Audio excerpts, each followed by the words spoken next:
What's going on, everybody? Welcome back to the Hardworking Happy Hour. I'm Sean. And I'm Catherine, and as always, we'll be breaking down all things trades, entrepreneurship, and turning your creativity into a passion career.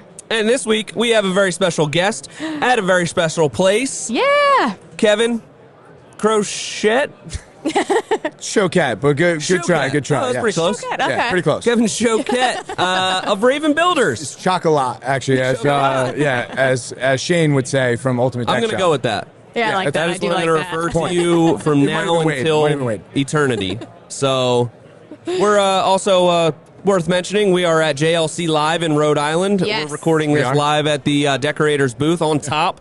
So, if you are listening to the audio of this, check out the video. You'll see the whole show in the background. It's pretty sick. Yeah, it's a good show. Great show. A lot of people here.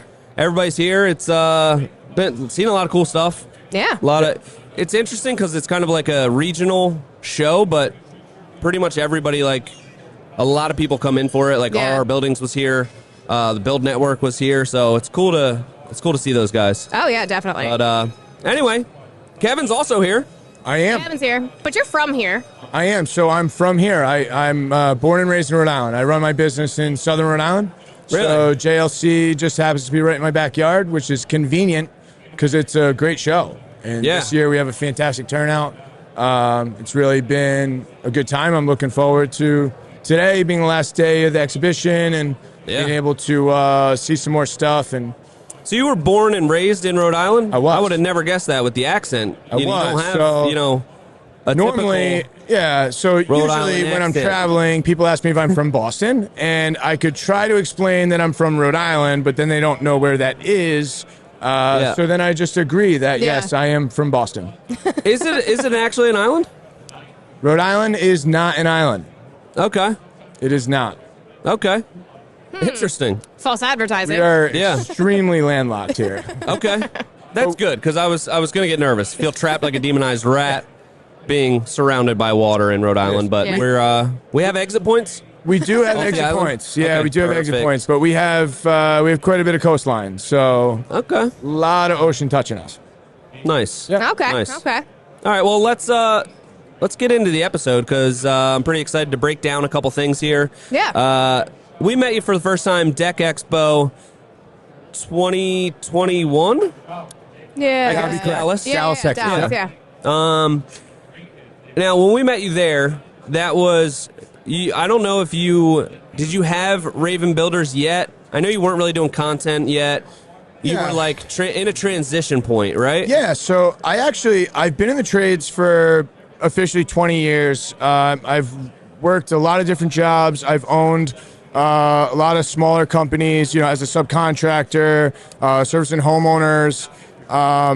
So when I visited Deck Expo in Dallas, it was actually a point in my life that I had just left a upper management corporate role of residential renovations, and I had formed an entity that was almost running a similar model, like a construction management. And through the start of COVID, I had started to source into more residential homeowner work, and we were doing a lot of decks, and we were doing all sorts of other things. We weren't yet focused on a niche trade. And my trip to Deck Expo in Dallas was actually solely based on thoughts I was having about niching down and really focusing in on the deck space. And it was my experience. I've shared this before. It was the people that I met in Dallas, so a lot of the relationships that I made that really pushed me in that direction to know that this is really where I want to be and where I want to operate the business, including the manufacturers, including the other builders, just including you guys. Like the time that I had in Dallas and the relationships that were formed started to push me in that direction. So really, at that time, the company was called Ravin LLC.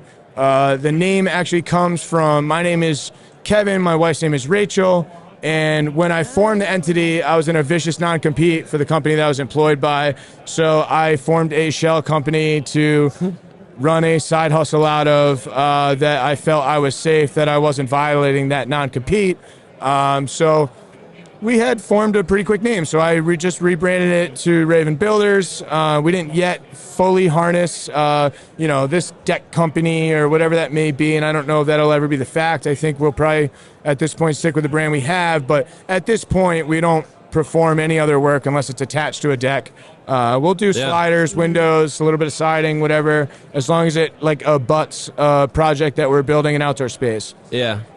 So in a roundabout way, you're saying that you would not be where you're at today if you hadn't met us at Deck Expo Dallas. And we are the root cause of your success.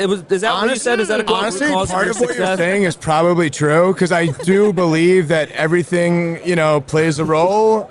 This is the butterfly effect here. So, yeah, I mean... One thing, I was being a little facetious, but I'm going to be completely serious when I will take 100% full credit for the Donkeys video. Donut coming out of the pouch. What did I say? True. We were talking, I was like, dude, you need to get on social media. I would just listen to you for your accent. You could be like, hey, I'm over here at Donkeys. Yeah. I will take full credit for that. So, thank you. In my defense, I've put in pretty good effort into getting that video to go. I've reposted it several times. I've shared it on multiple platforms. I think it's incredible. The world wide may not share that with me, but check it out. It's on TikTok and Instagram with Diamondback. I'm going to plug my guys. So, if you're running Diamondback bags, Dunkin' Donuts fits in there perfect. Yeah. So you're saying the one thing that was 100% my idea was a complete dud. The one thing that I can be attributed to was a total dud. It's done like 30,000 lifetime, maybe 50. I mean, it's not, it's not a rocket ship. Okay. It's not a rocket. It's a It's biplane. still filling up. Yeah, it's still filling up. prop is Yeah. still It's a spinning. sleeper. You should Yeah. try reposting it again one more time. One more time. Maybe I'll collaborate with you on that one. Fifth time's the charm. Maybe we'll repost it on Hardworking Happy Hour to debut the episode. I think we're having some lighting issues out there. Yeah, this will be great Do for they the know that cameras. this is a camera set today? That we're I think it's good. Yeah. It's good that we have the GoPros. They adjust to lighting pretty quickly, so we should be good. Yeah. So all for the right. audio people, the lights keep going on and off in this convention hall. Yes. Which is a little concerning and confusing. If you're listening to the audio, disregard that, and you will not notice the difference. Yes. Onward. So you were really at that transition point at Dallas, and it was cool to meet you there, learn a little bit about your background. I got the impression that you had a ton of experience doing pretty much all phases of construction, which is a really cool way to get into decks, because that was kind of where Anthony came from when he came into Premier. He came from doing everything, niching down to decks, where I started from nothing, learning up to decks. And I think when you have all that other experience, you can niche down to something like decks. It's how it connects to every other thing. You can do roof structures on top of it. You can do the things like siding and doors that are gonna essentially be a part of the project. And I think it puts you at a really good advantage to just do those things that you want to do, like build the decks, but have that experience to be able to manage everything around it as well. Yeah. That makes sense? It really does. Yeah, it's nice to know how things work, especially when you're attaching to them. And really, I mean, in Atomic Habits, right, it says if you can't be the best at a certain thing, figure out a combination of things that you can be the best at doing all of them together. And you can really, oh yeah, you create your own game, right? I must have missed that chapter. I loved that book, and I love that quote, but I don't remember it from the book. Create your own game that you're the best at, then you'll always win. So, I mean, that little bit of that, a little bit of this. I don't really. So, I will say this: we don't show it on our social, but before we niched down, we had a new construction project that was in planning stage. So, a 2,800 square foot new construction home, and by the time we get it off the ground, right now we're in final stage of finish, and every day that project is a reminder to me that I want to build decks, and because really, the beauty of the the niche industry for me, which I was kind of always blind to. As being a carpenter in this area, it's very common for us to kind of do a little bit of everything, right? There's not many companies that specifically specialize in a niche area in the trade. And I kind of learned that it was different when I traveled, that there was a lot of deck companies around the country, where around here there's very few. And there's more popping up, even this year I've seen a few new ones pop up. But yeah, that's a constant reminder to me that I like to be in control. That's one of my things. It's a blessing and a curse, but I maintain a lot of control, and I can do a lot of what we do in-house. I very rarely might need a gas hookup for a fireplace, or an electrical circuit for a lighting transformer. Yeah. Very minimal, some structural engineering or whatever, but we drive our own piles, we frame, we finish, everything we do, including if we were going to put a roof on it, side it, windows, we can do ourselves in-house. Yeah. And it just creates a lot of schedule control, because really a lot of the pains that come with building are managing subs and are managing vendors that you don't have control. So it's been nice. And that's a constant reminder for me. Whenever I start thinking funny that I want to kind of look at something else, or maybe we, go touch the stove again. And that's something I think that you really need to wrangle and get control of, because we don't do that. Do we ever venture outside of our comfort zone and then somebody has to be wrangled in? Oh, no, never. That never happens at all. It's good that the person that's leading our company doesn't agree to a lot of things that we shouldn't be doing. Yeah. And then we have to do those things. Yeah, agrees to them before talking to anybody else. Yeah, before discussing it with anybody. Almost gets into situations where they start building tiny houses for people. Yeah. Yeah. That's us, yeah. We do that. We do that every once in a while, and I think that's part of being a niche company, is you are in this little niche, and then you have to every once in a while see how far you want to go outside of that. And you start we did a project last year that it was halfway through the project it was just why are we doing this? This is not our niche. We basically built an addition. We shouldn't be pouring a slab foundation for a deck. We're deck builders. We shouldn't be building anything that has a sill plate and walls. That's not our specialty. We shouldn't be laying porcelain tile over a slab with heated floors. That's not our thing. So I think every once in a while you need to have that reminder, and it kind of pushes you back to your core thing that makes you good at what you do and kind of separates you.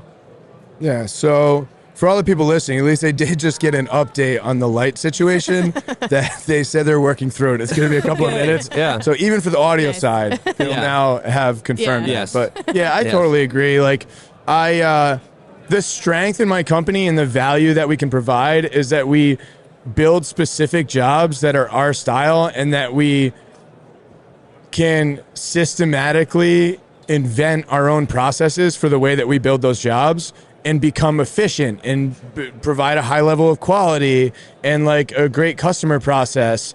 And when we go try to apply that to another form of building or another section of the trade, it doesn't work. And then we lose that steam that we've built by building out organizational trailers that are specifically for building decks. And when that was one of the momentous occasions of me doing this, is I stood in my trailer, my last trailer, with my guys outside of it, and I threw stuff into the parking lot at the shop and had them file it away where it's been on the shelves since we did that.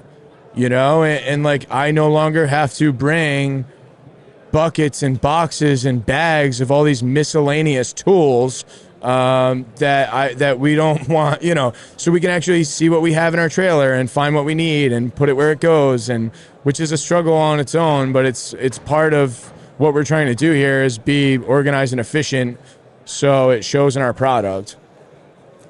I have a very visual image of this cathartic moment that you went through, throwing stuff. Out. It's incredible. Why is this here? It's just throwing it. It was just fiberglass rolls of drywall tape and PEX fittings and electrical boxes just hitting the ground and dust, whatever. I mean, just so much stuff. I used to I at a certain point in my life when I got into the management section and started like my complaint was that I was like a glorified moving company, right? That I was tired of just moving stuff around on a regular basis. I just felt like that was like half of my life was like moving heavy objects in and out of houses, in and out of you know. So I've addressed that, like with the way we operate now. We started this project that we're on, and I explained to the customers that like if they could designate this space of their, you know, not use this garage and give me this lane of their driveway, and I can put my trailer here and set up here, and I can, you know, that they're going to save a good amount of money over the course of this project. Yeah.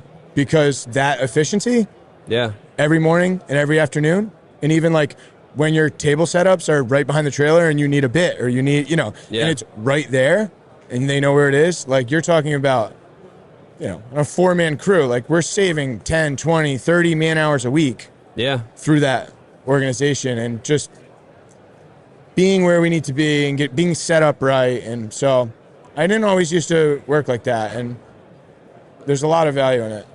Yeah. I think the other day you said something that really like resonated with me, that like with different trades you need. Profound? Yeah, it was profound.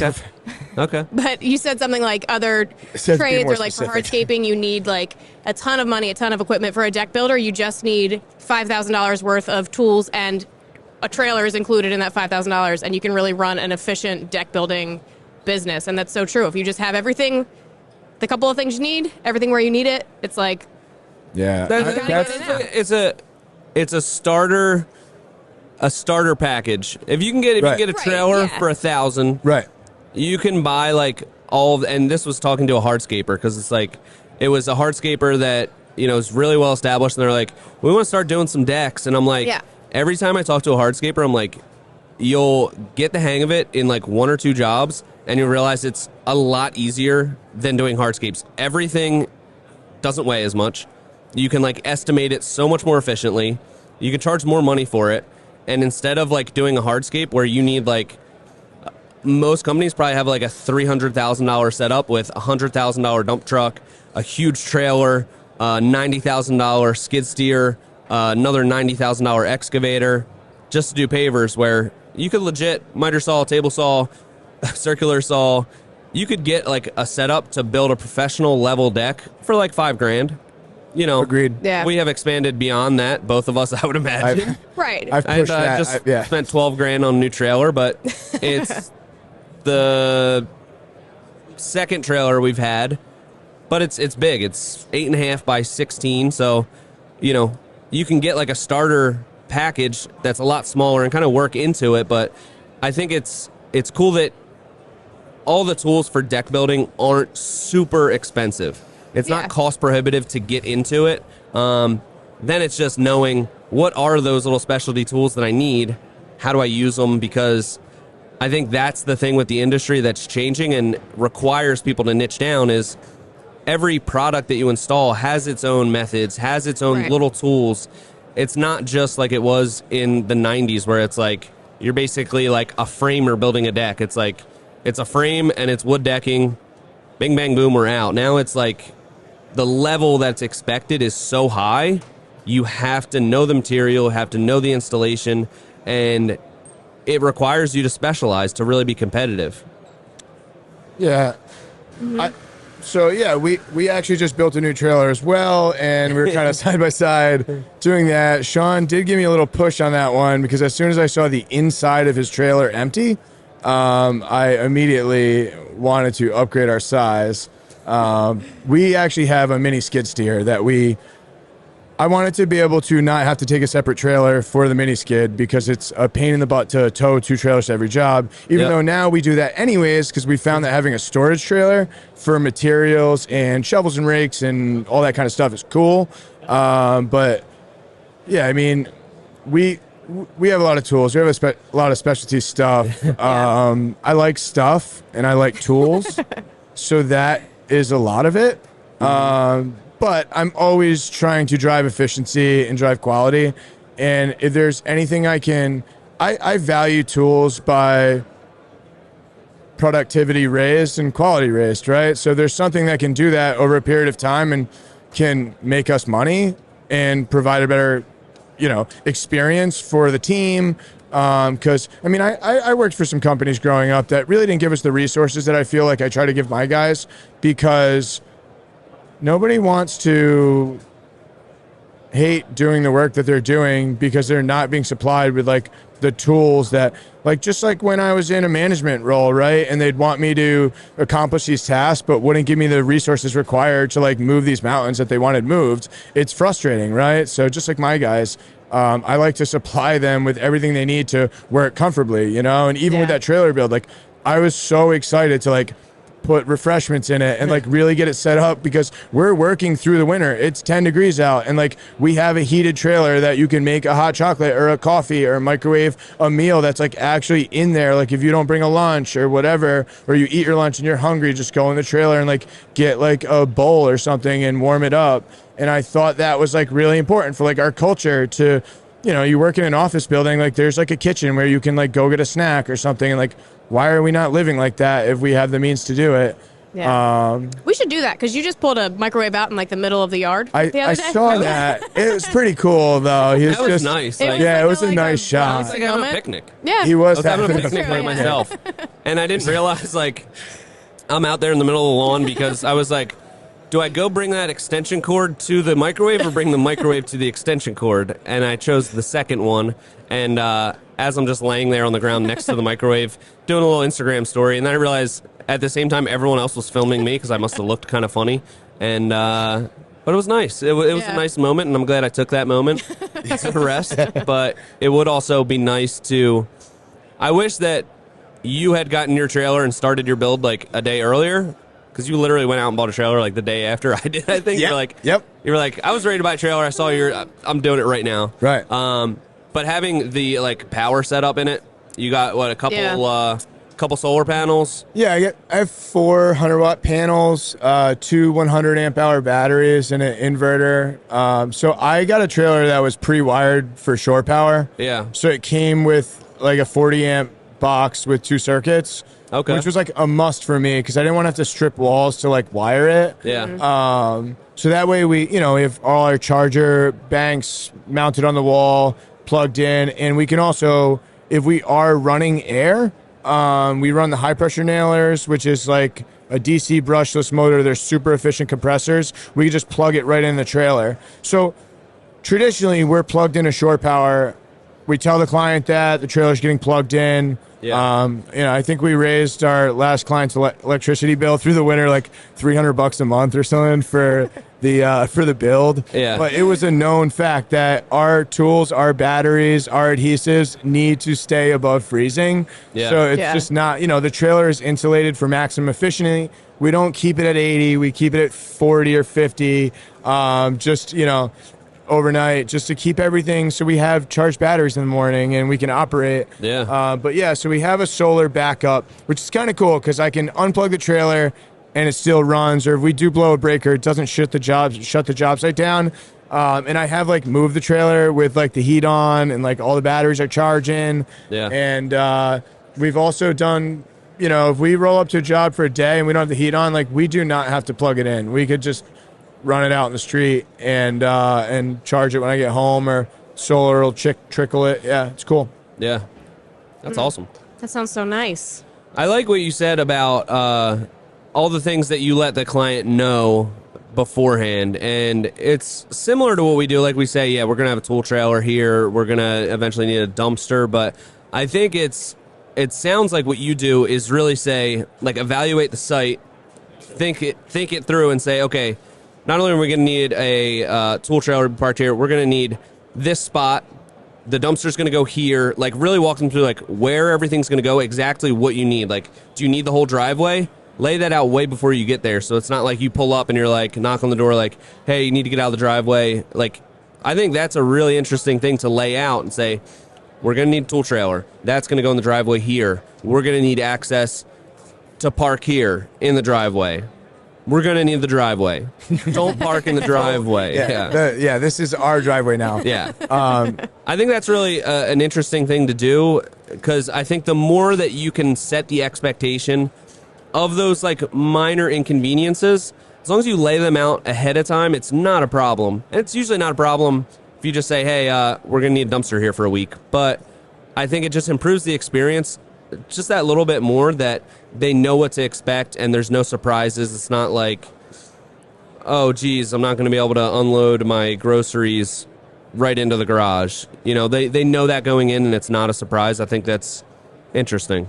Have you ever heard that if I have a client and when a client has questions, right, that's actually an indicator that I haven't done my job correctly as a leader, because I haven't informed them of everything they need to know in order to feel comfortable throughout that project, right? Yeah. So like both ways, like down the chain, up the chain. Like if I'm like truly like leading that project and like being in control, that not only do the carpenters, the team members have proper instruction on what they're going to do, but the client or the homeowner actually has clear instructions on what is being asked of them, how the process is going to go, when we're going to be there, when we're going to be done, when to pay who's going to be there, when the payments are due, right? Yeah. Because that is a common thing that people, they don't want to ask, they don't want to bother you, but they really don't know what's going on, and it can cause stress and anxiety on them that they might not want to bother you with.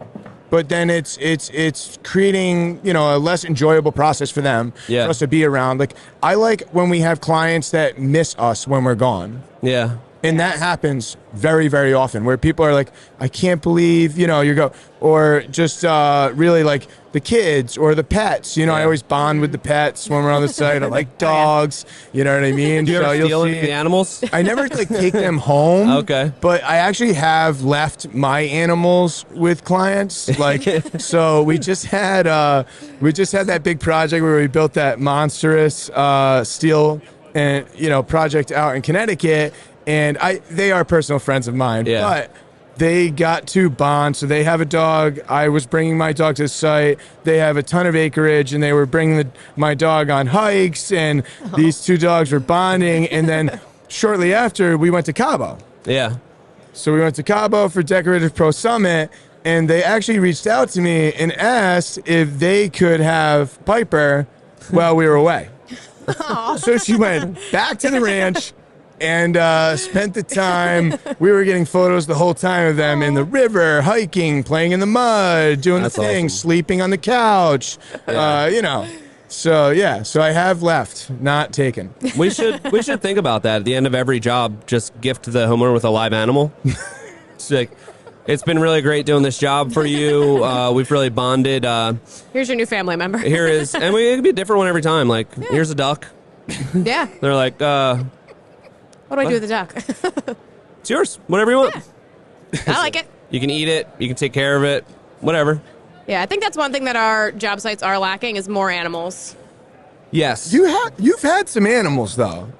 We've had more animals than most people have had inside of their work van. I mean, most people don't have a mobile office. Was there a squirrel or a chipmunk or some sort of... We had bunnies. We had bunnies. We had a bird. Oh, I had a bird. I had a guinea pig. Oh, a guinea pig. Guinea pig. Yeah. Right. I remember some sort of rodent. Right. It was a tiny baby one. It was just really little. I had a 1-day-old little. What was that? Like a kind of like a terrier. It was like a little bulldog puppy. French bulldog. French bulldog puppy that was like literally a day old. Yeah.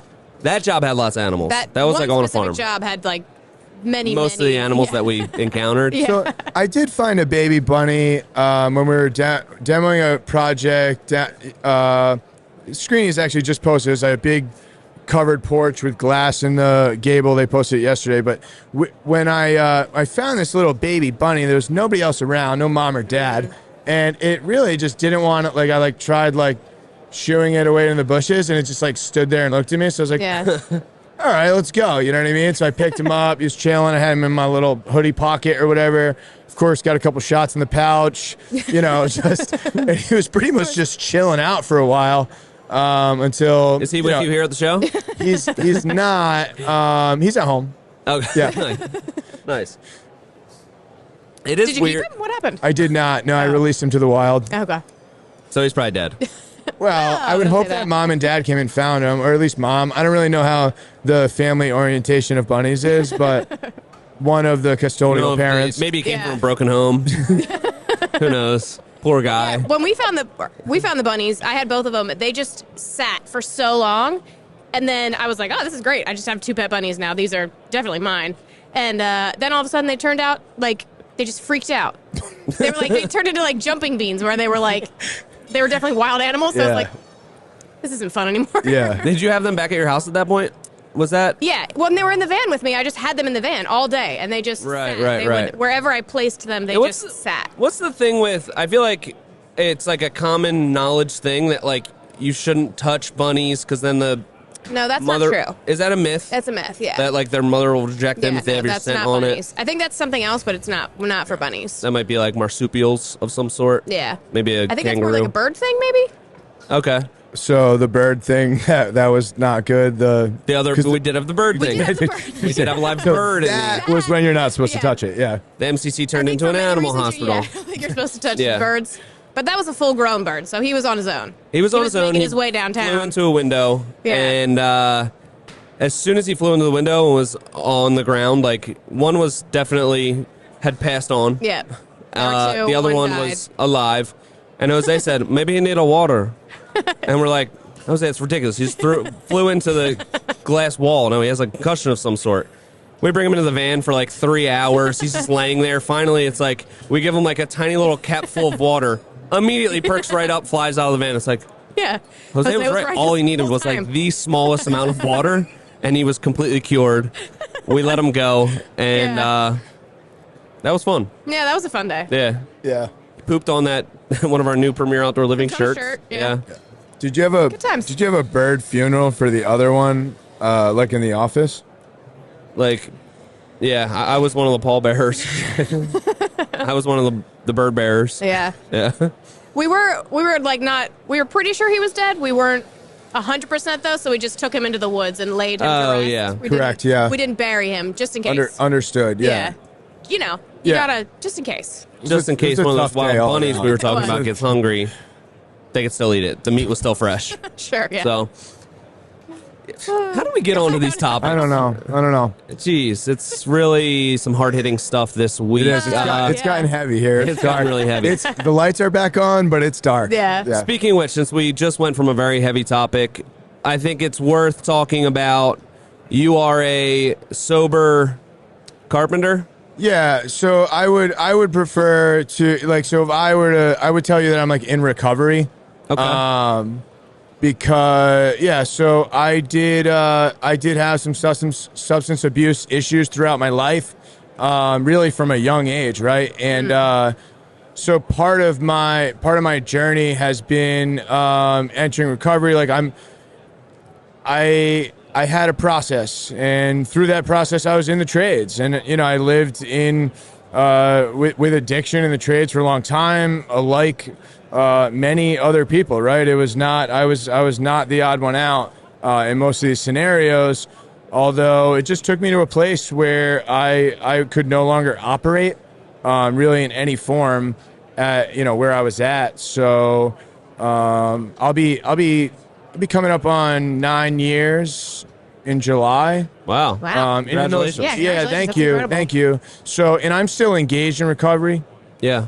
So I'm a member of a group. It's a men's group, and I was joking last night. I'm doing some development stuff right now. Some Cord 4. I'm a member of. I'm engaged with LDX Legacy Dex, and I was joking last night that it's a normal thing for me to share my feelings with a group of men, right? So I've had it's not just the fact that like I don't drink or do drugs anymore, and that has accelerated my ability to like show up for life and like build a business and like be just be real, you know what I mean? Really be who I'm meant to be, but also it's given me an ability to like do work on myself and like try to figure out really the other things that stand in my way, because I don't at this point, like, it's not a struggle for me to like not do drugs or not have a drink or whatever.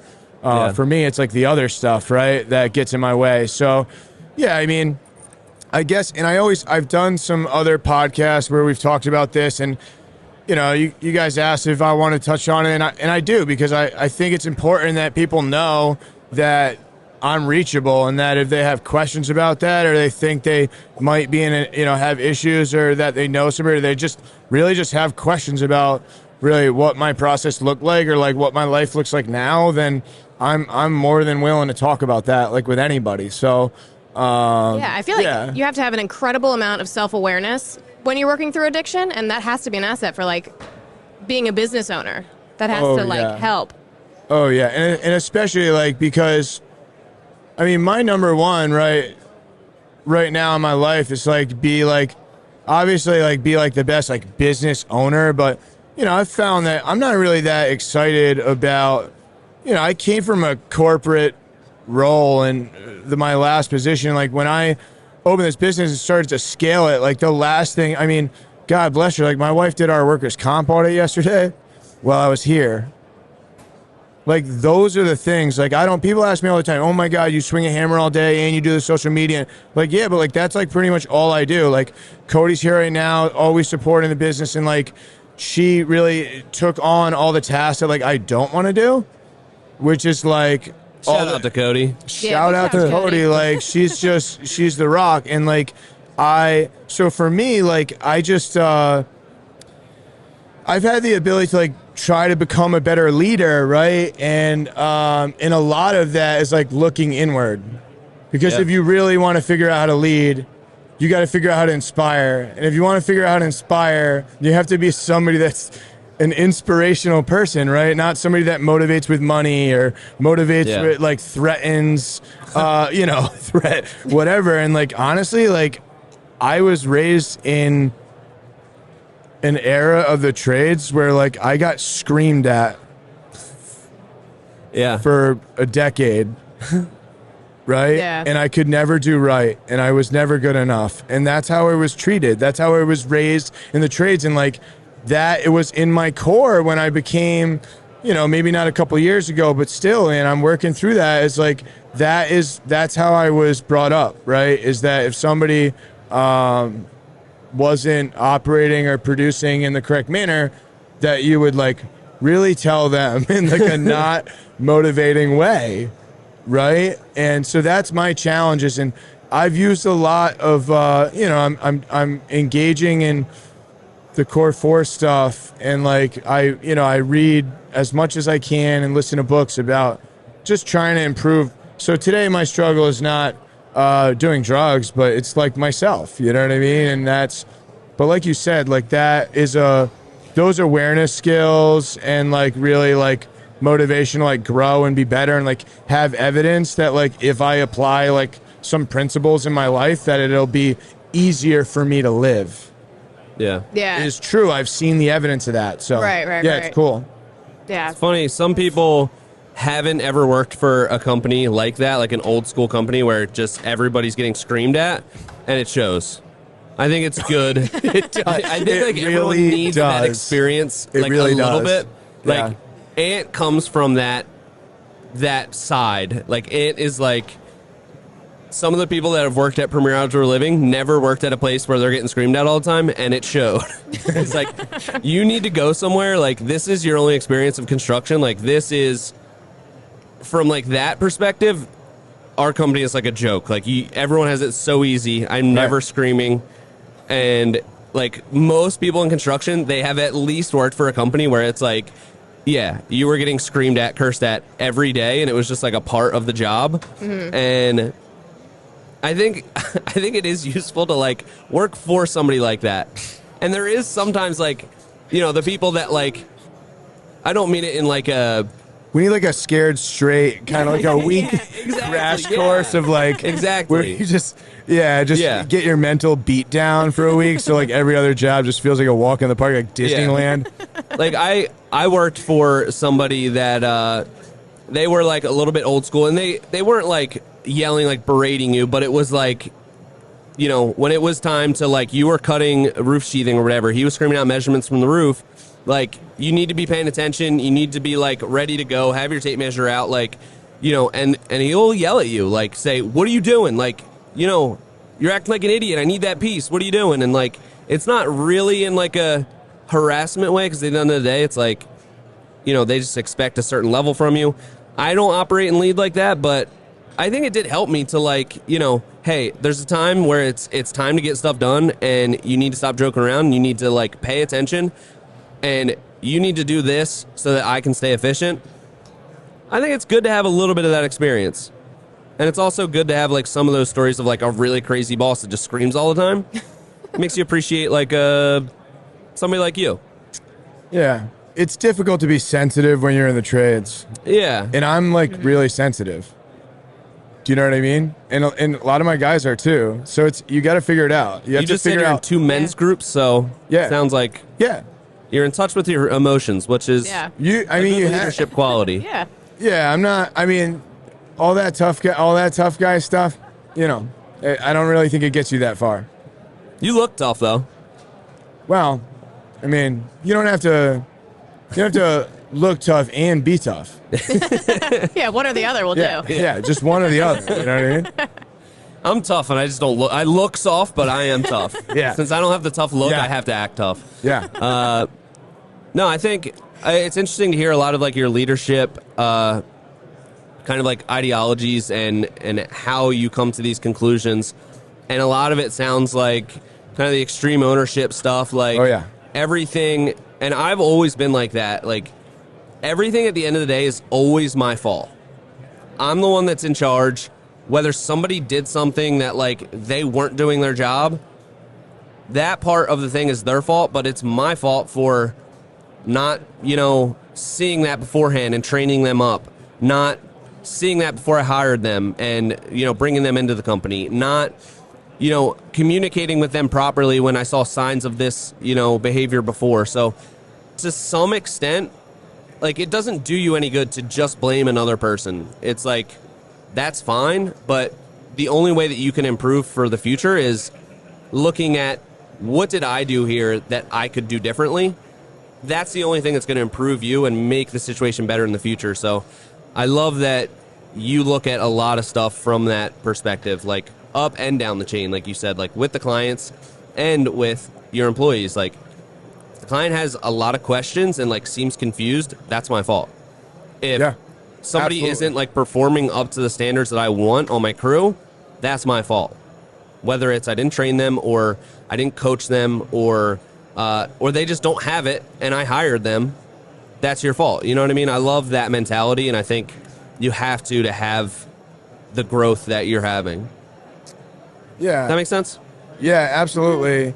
I mean, I feel like when I, 10 years ago and now, or whatever, 20 years ago and now, I feel like I look for a completely different type of employee than in my constant experience keeps like reaffirming that you really, you're looking for someone who's like really good at following instructions and really good with people that can like lead. Yeah. Because sometimes that's not me, and I try to be that, but really like in this business, it's a very common thing. We'll put out a job ad, we'll get 60 applications, and man, 59 of them are like God's gift to construction. They can do it all. It seems like 30 years is the mark. They've been, 30 years, they built 700 decks.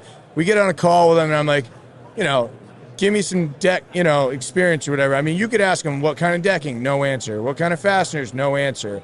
What kind, really, there's just no really direction or lead or knowledge contained in this 30 years of doing it all. Yeah. And I've really kind of started to think about like, I mean, I was just on the phone with a guy out of Canada very recently who was like reaching out to me to kind of trade some advice, or he's like looking for some business stuff. And I was sharing with him my experience on marketing and with building the team. And, he was under the impression from our social account, which I don't think I try to polish what we do to the point where I try to act like we have it all together.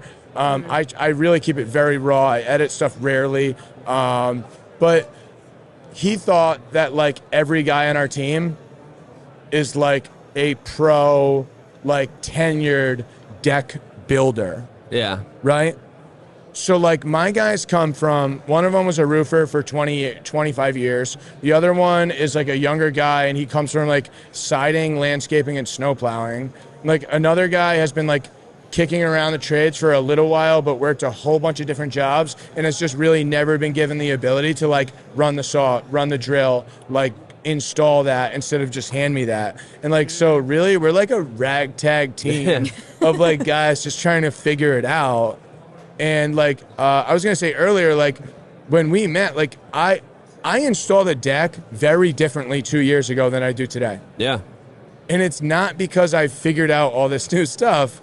It's very much due to the relationships that I've built around here and the people that I watch. And like, you know, like the first time I saw somebody dress a whole set of stairs and then put vinyl railings on them, I'm like, how did you do that?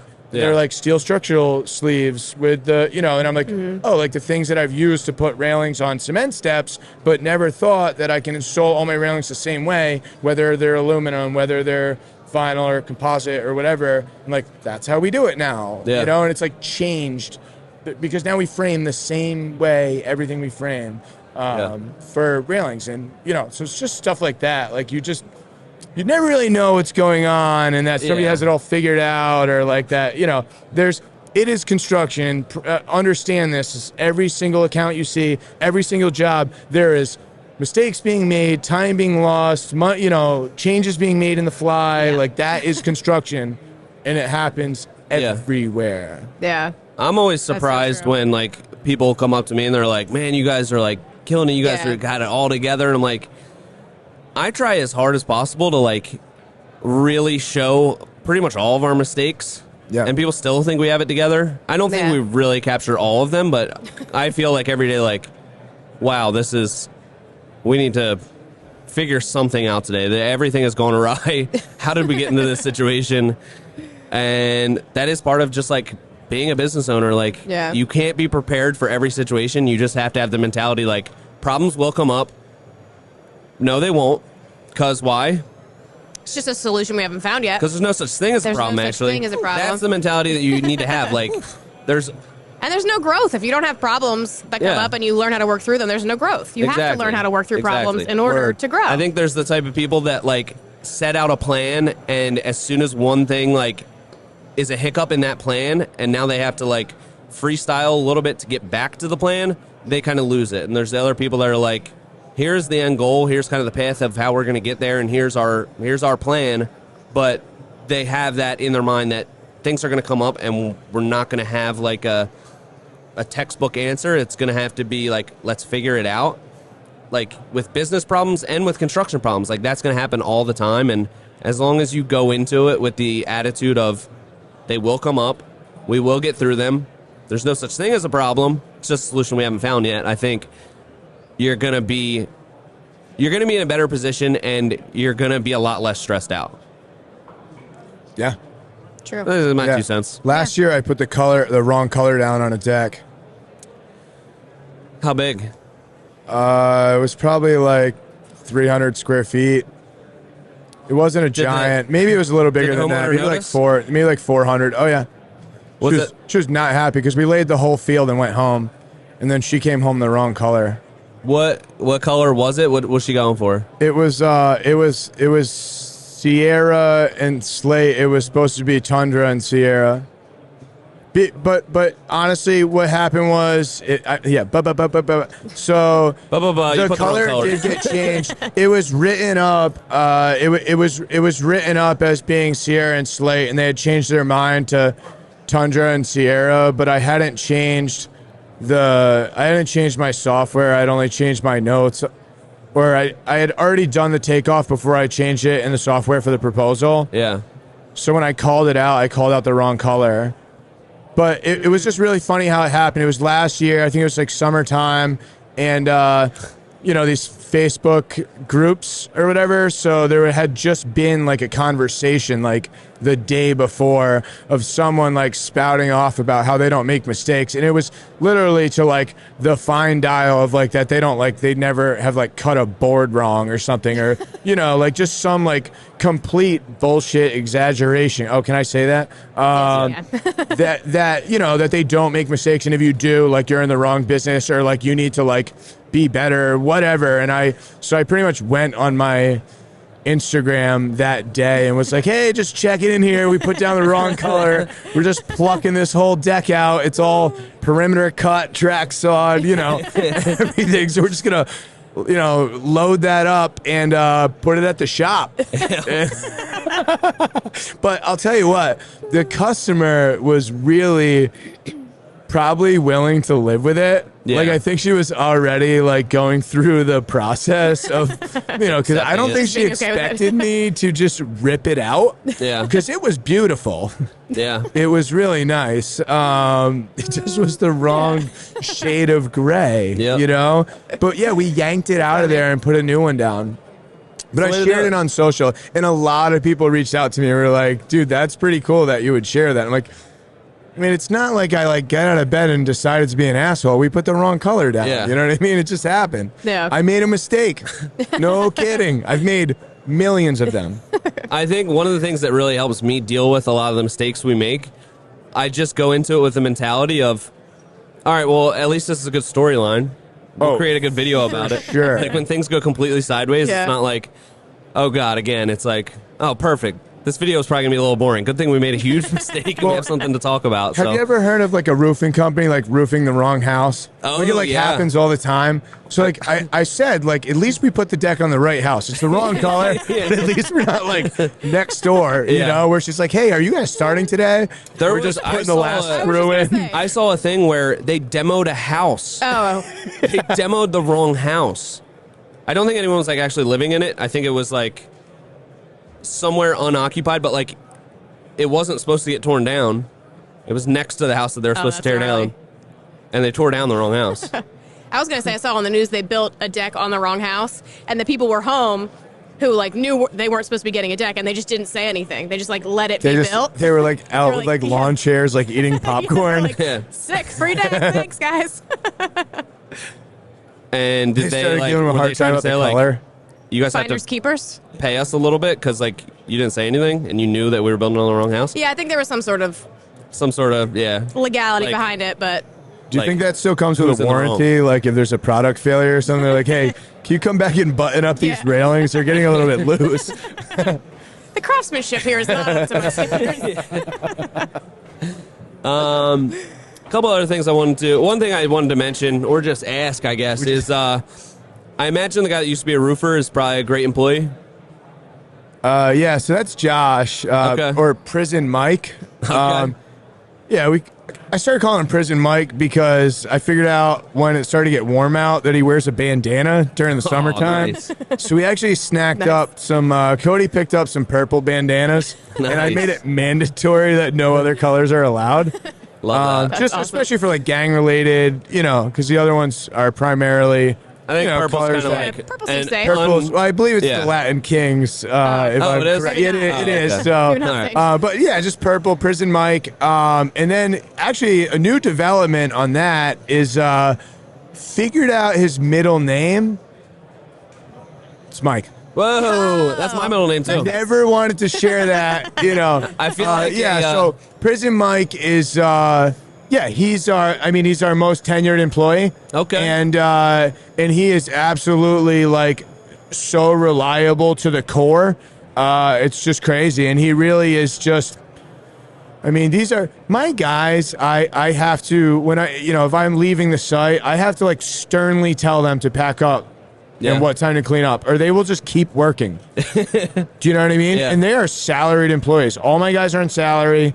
I don't count hours. I don't take, I don't dock days or rain days or anything like that because, unless I'm going to do it for myself, then I don't really think it's fair that I do it for them. And so, but these guys really are like devoted. Like if they're on something, we just bent some decorators. We bent some radiuses, and these guys put that down while I was up here for day one. On Wednesday, and he sent me like 10 photos of the landing, and I didn't get them for like an hour. I was busy, and when I did, he's like, oh man, I was like, it looks absolutely incredible. You crushed it. And he's like, oh, there was radio silence for so long. I was like, because they're like they're like devoted, man. Yeah. You know what I mean? But yeah, Josh is the man. I just imagine no matter how hard the day is, he's like, just says to himself, it's better than roofing. So we shared, I found a meme the other day that's like it's like a construction worker or whatever, and it's like one guy's like telling him that he has like a bone sticking out of his arm, like he's injured. The other guy says it's okay. I just have to sit down for a minute. And that is Josh. That is Josh 1,000%. It's just too. I'm like crying just thinking about how funny it is because that like is him. Too. Yeah. Ant would be like, his arm would be missing. He'd be like, it's fine. Just give me some like, give me some electrical tape or something. Yeah. Yeah, the other day he was working on the white PVC. Tom was handing him up stuff, and it had blood on it. And he was like, Tom, what the hell, dude? There's blood all over this. Like, what are you doing? Like, why are you bleeding or whatever? And he's like, oh, shit, it's me. I'm the one bleeding. He's always bleeding. He's always bleeding, and he never knows how. Yeah. It's like, what cut you? Bleeding man's a working man. It's like, how do you not know Yeah. at what point you started bleeding? That's usually like a pretty definitive point in time where I can wasn't bleeding, identify now with bleeding. that. Yeah, I can That's pretty identify funny. with that. We're like, you're like working with like AZAC, like white PVC trim or something, yeah. and you just look back at the piece and it's Yeah. like, oh no. Anytime boy. I get cut and I'm bleeding, I'm like, ow! I remember exactly how this happened. Not Ant. He's just like, oh, I'm bleeding. Didn't even know it. Amount too. It was like, Yeah. Well, we're getting close to our happy hour. Anything else that we want to dive in on topic-wise? Oh, you guys didn't have any drinks. No. no. I had just water. realized that. But Catherine's doing. Let's dive in on the 75 hard. Oh, How's that going? Update. She's on the What are you road doing too, updates? and like Have we I'm talked at the about this on show. the I've been podcast? eating No, like I don't I've been know. eating like crap because Yeah. they just everybody serves like buffets of like appetizers. Yeah. But so how's it Very going with that? difficult to eat. Yeah. Yeah, everything's going good. I've done my walks, got those in. The food I thing haven't is seen you difficult though. eat anything It's the last 3 I days. feel like I haven't. I ate Yeah. a salad yesterday and the inside of 2 chicken wings. Yes, that was my dinner. The inside of 2 So you're chicken getting wings. creative with the spreads on hand. Yeah, Yeah, that's oh, and good, I did though. have a little bit of Brussels sprouts in there, but yeah, That is not enough difficult. to sustain life. No, I long. completely agree. Yeah, she's- okay. It wasn't good Probably on walk that. her down but those stairs as we're getting down to the lower Yeah. level, I might need just a in hand case. getting a little Yeah. lightheaded. But yeah, other than that, it's going good. Nice. I And you're appreciate. working on. Well, you're like doing a similar. It's not 75 hard, but you're working through a similar Yeah. So self-improvement So I was program. telling you yesterday that I've told myself I work in the field. I'm up on my feet all day. I don't need to exercise because I also do have I'm blessed with genes that I can eat whatever I want. I stay the same weight. Yeah. you look But I'll pretty tell jacked. you, You're looking good. I pass, but I am looking good because even just a month, go. there's the month that I've been eating better and exercising intentionally. Yeah. Instead of just it's helping. Yeah. It's helping with my mindset. It's helping with my figure, with just the way I feel, the way I look, So there's a lot of value in that, Yeah. even beyond a guy who doesn't get fat from eating Yeah. shitty food, right? Is just because I have that, I'm passing on all of the other benefits that I can get from taking care of myself. Yeah. I think one of the things it helps me with, just doing intense exercise, I've been running a lot lately, getting back into that, is I have such a hard time shutting off my racing thoughts. But it's really hard to have racing thoughts when you're I'm really tired. In I pain. want to stop running. So it forces you to think about the present moment and the fact that you're having trouble breathing and you are tired and your legs hurt and you need to keep running. I think that's one of the only ways I can really shut off my just wandering mind, and it's super helpful. Sounds like meditation. It is basically, yeah. I think. It is. Plus, Yep. then you get the blood flowing, the endorphins and stuff, and you feel Yeah. better. And I can eat whatever I want, and I will get fat immediately. So it helps with that as well. Nice. It's just good. Yeah. Yeah. So Yeah, like you were saying, I feel like a lot of tradespeople have the mentality of oh, I work out all day, every day because I'm in the field. But that's the worst kind of working out because you're, most people are one-handed, so they're just doing things on one side and everything's most people only have one unbalanced, hand. Listen, I'm not. You're, if you're right-handed, you're swinging your hammer with your right hand. Oh, I and thought you that's meant most carpenters only have one arm. I'm sure some. Could have been an accident somehow. I know some carpenters in the field that are in their 40s and 50s that have been working in the field 60 hours a week their entire lives, and they're like fat. Yeah. So I don't think that is like enough to sustain. Yeah, you might feel like you've done something, but it's not. Like, it's really right kind of really exercise. easy to eat more calories than you burn. Right. Building, like if you eat like a cheesesteak every day at lunch, like I'm hungry right now. You can't really work enough to like burn through that. You can easily eat more than you burn building. I go through that a lot. Yeah. Nice. So, I mean, yeah, so there it is. Yeah. I've been exercising for 4 weeks, so I'm handing out tips now. You're doing great. I've been doing 75 hard for like not even, I guess I'm halfway through ish, and I'm like, oh yeah, it's lifestyle. I've been so committed for a month. Let me tell you all about it. That's doing something every day and being consistent is not easy. So that's true. So kudos to both of you guys. Thanks. You guys are doing great. Thank you, Sean. I appreciate that. I would do a round of applause, but one of my hands is holding this microphone, so I'll do a. Appreciate it. So for those of you that are listening to the audio and not on video, Sean one-handed clapped for Catherine and myself. Yes. We do appreciate it. Let the record show that he one-handed clapped for. Do we do a secret question? Well, I was going to let him shout out his socials and stuff before. Before, Of course, where do people find you? Oh, yeah. So we're on Instagram, TikTok, YouTube, and Facebook. So everything's at Ravin Builders. It's RAVIN Builders, except for Facebook is Build Ravin. RAVIN. But yeah, check us out. Love that. He's a really good follow, so definitely. Great follow. Definitely Great Appreciate it, guys. Should we do a secret question? Sure, you got one? Let's hear it. Do you have one for us? You don't have to. If not, I will have one for you.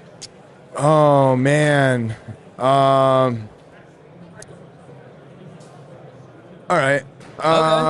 Let's see. Secret question. No, I'll take one from you, and then if I can think of a good one, I'll fire it back. Okay. If you're ready to go. Yeah, that's fair. Not really. I'm never ready with one, but I'll pick one out of thin air. Do you have one? Do it. No, you go ahead. Okay. You usually pick a good one out of thin air, so I'm interested to hear what it is. Yes. What is... Okay. For the rest of... Do you do the grocery shopping at your house? I do not. Sometimes? Put yourself in that mindset. Have you ever been to a grocery store? The most... I have been in one before. Occasionally I have to go in the bank that's in the grocery store, although I prefer to do that online. So I've been in them before. I know like how they work, but no, I do not. And the most involvement that I have in the grocery shopping is... Occasionally, my wife will ask me if I want anything specific at the grocery store, and I respond, no, thank you. I also always say no, thank you. Of a woman. And then I complain that like there's not anything for me to eat. I'm like, we should. Why don't we have any apples? It's like I asked if you wanted anything, and you said, nah, not really. Just whatever. Yeah. Classic. So was that the secret question? Are you involved in your grocery shopping? No, it was going to be you can only pick one aisle of the grocery store to keep. Ooh. And you have to eat from that aisle for the rest of your life. What aisle are you picking? Does that make sense? You get what I'm saying? Yeah. You know how the aisles are categorized? Like, are you going to go produce, but all you can eat is produce for the rest of your life? Are you going to go dairy section where you could have yogurts and cheeses and just eat? That might cause some backup issues. Are you going to go cereal aisle? Pipe situation. You going to go frozen food? You know, where are you going? You like the question or no? Sure, yeah. Okay, great. I'll give it a 5.5 out of 10.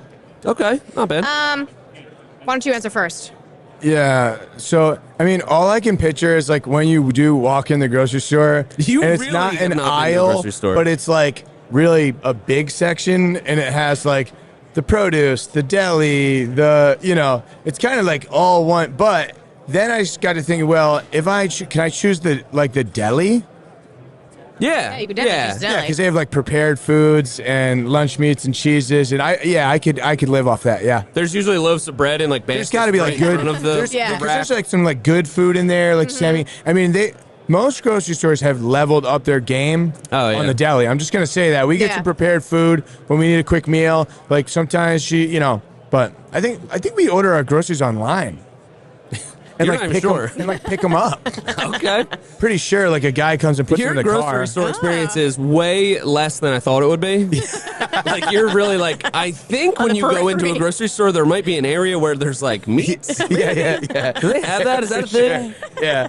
Well, I know everyone's Someone in a different, so I movie don't know where you guys shop. All right, it's probably some weird name. I don't, All right, I know Catherine has been in a grocery store before. She is familiar with the aisles and the sections. Yes, What are you going with? Yes. I guess I would either pick produce because that's like, fresh food would probably make you feel the best. But also, I feel like the sleeper pick would be frozen foods because they do have frozen fruits and vegetables and prepared foods. So you could get probably the widest variety in that frozen section would be my good point. thought. You going cereal? I was going to go cereal. I was going to go like cereal because usually it's like cereal and breakfast stuff. So you got cereal there. You got like maybe some of those like breakfast bars. Yeah. Okay. Usually it's combined with the coffee and tea as well. Yep, mostly nice. carb-based. Got that. Mostly everything is carb-based, which, definitely. give you that energy. Also have, like, Carnation Instant Breakfast. Yeah. It's got all the nutrients. I'm thinking for, like, long-term survival here, like, Okay. I'm going to need to get those nutrients, and I think it's a good aisle to do it. All right. Frozen's a good one.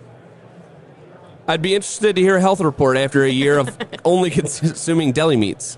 So we'll have to do a recap So I'm not on that. thinking like I was thinking like, all right, I'm like eating like tortellini and like, He's like putting all the the stuff out of the prepared tray, like, food. Yeah. like That's that. They're solid. like preparing food. Yeah. I'll take the prepared food because honestly, it's ready to go. It's ready to rock. It's true. They have like meatloaf in there. You know what I mean? They have all This store sorts of seems stuff. great. Yeah, you don't have that definitely stuff just at did a your- workaround. You just picked a personal chef. You don't have that stuff at your grocery store? We do, When's but the it's last usually time a you were in the different grocery section. store? It sounds like Sarah does all the shopping. I love grocery shopping. Me and Max go almost every week, either to Wegmans or Costco. Wow. been Costco lately, but- right. I can't go to Costco anymore because last time I went nuts on the snacks that are like appear to be healthy. They're Yeah. not, and they taste really good, and they're really just like cookies disguised. Yeah. Candy And cookies. I went totally nuts on them. I can't go back there. I need to go to just like buy regular food. So yeah. All right. Well, I'm glad we got those hard hitting Yeah. topics out of the way. Pretty Yeah. good. Pretty good. Anything else? I think that's it for me. No, I'm good. I'm fulfilled. Good. Kev, thanks for being Yeah, on the thank you podcast. so much. You guys We having me appreciate on. it. It's always a good time. Thank you so much. So yeah, till next time, it's been the Hardworking Happy Hour. See you next week.